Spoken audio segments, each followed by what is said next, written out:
आज हम लोग डिस्कस करेंगे बेसिक इकोनॉमिक्स से रिलेटेड कुछ इंपॉर्टेंट एमसीक्यू।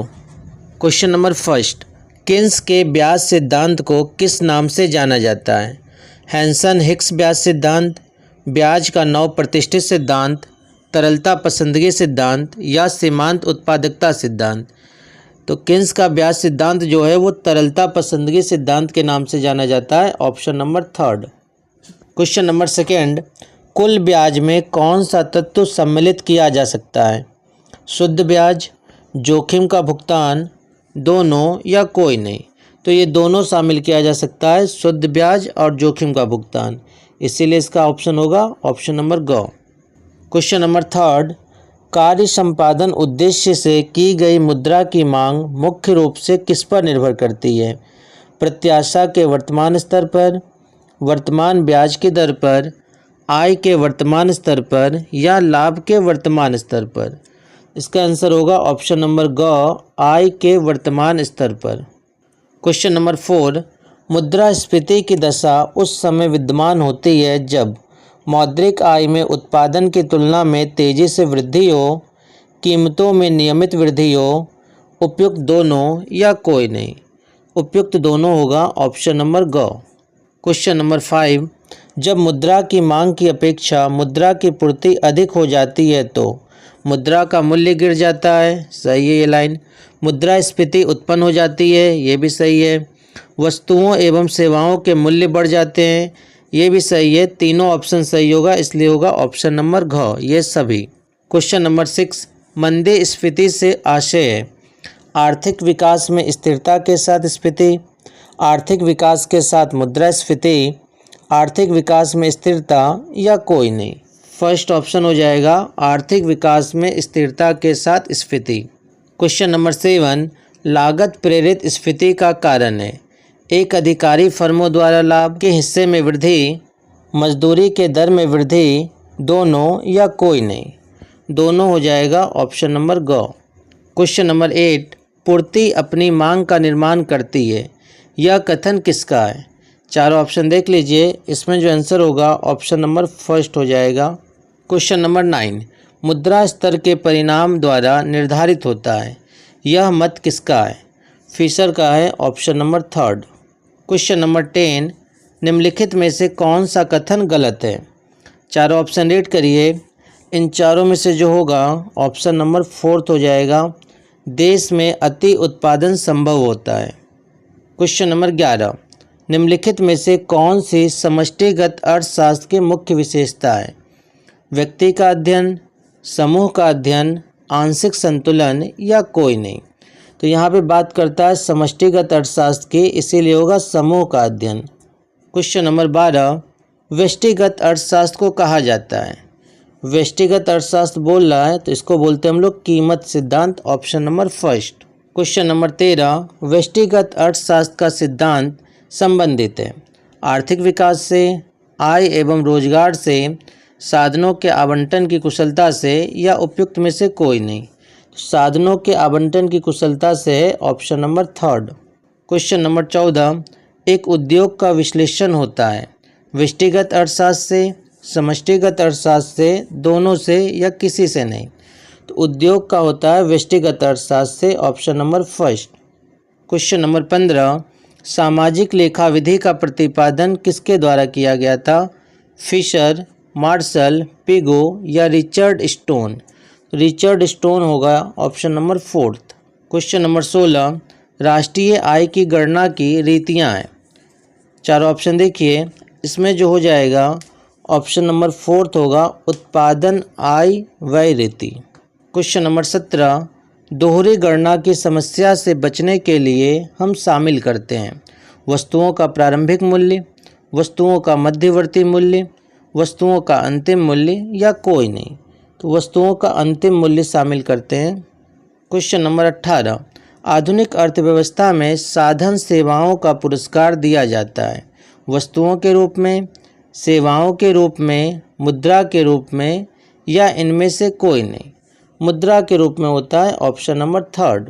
क्वेश्चन नंबर 19, फर्मों से वस्तुएं एवं सेवाएं प्रभावित होती हैं उत्पादक की ओर, पूर्तिकर्ता की ओर, गृहस्थ की ओर या उद्योग की ओर? गृहस्थ की ओर होगा option number third. Question number 20, आय प्रवाह की मान्यता के आधार पर अर्थव्यवस्था में निम्न दो क्षेत्र होते हैं, कृषि एवं उद्योग, उद्योग तथा सेवाएं, गृहस्थ और फर्म या सभी? इसका होगा ऑप्शन नंबर थर्ड, गृहस्थ और फर्म। क्वेश्चन नंबर 21, अर्थव्यवस्था का एक सामान्य संतुलन मॉडल किसने प्रस्तुत किया? हिक्स ने किए थे, option number first. Question number 22, वस्तु बाजार में संतुलन के लिए क्या आवश्यक है? चारों ऑप्शन देखिए, इसमें हो जाएगा option number first. Question number 23, वस्तु बाजार संतुलन को कहते हैं मौद्रिक क्षेत्र में संतुलन, वास्तविक क्षेत्र में संतुलन या दोनों क्षेत्र में संतुलन या कोई नहीं? बताइए क्या होगा इसका आंसर? ऑप्शन नंबर सेकंड हो जाएगा, वास्तविक क्षेत्र में संतुलन।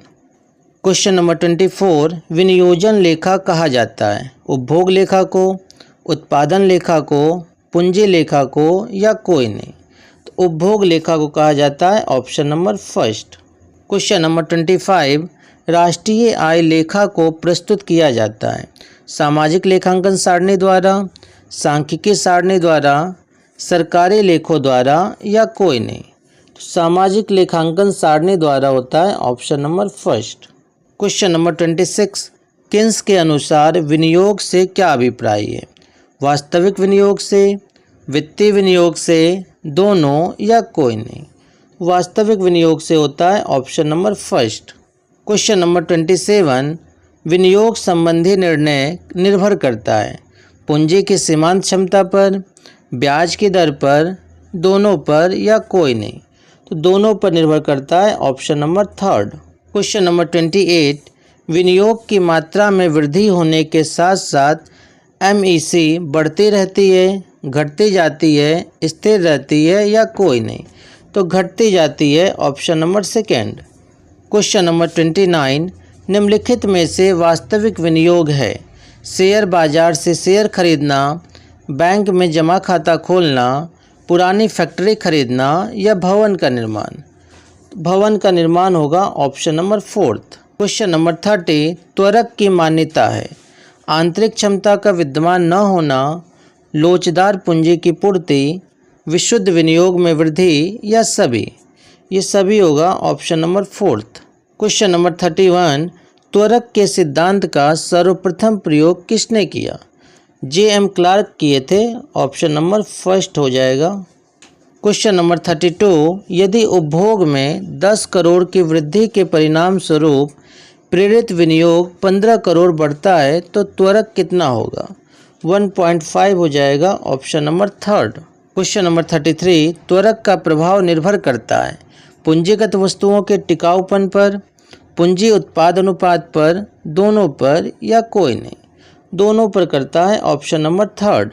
क्वेश्चन नंबर 35, यदि विनियोगकर्ता भविष्य में अधिक प्रत्याशित प्राप्तियों की आशा करते हैं तो MEC वक्र अपरिवर्तित होगा या नीचे की ओर खिसक जाएगा, ऊपर की ओर खिसक जाएगा या कुछ नहीं कहा जा सकता? तो ये नीचे की ओर खिसक जाएगा, ऑप्शन नंबर सेकेंड।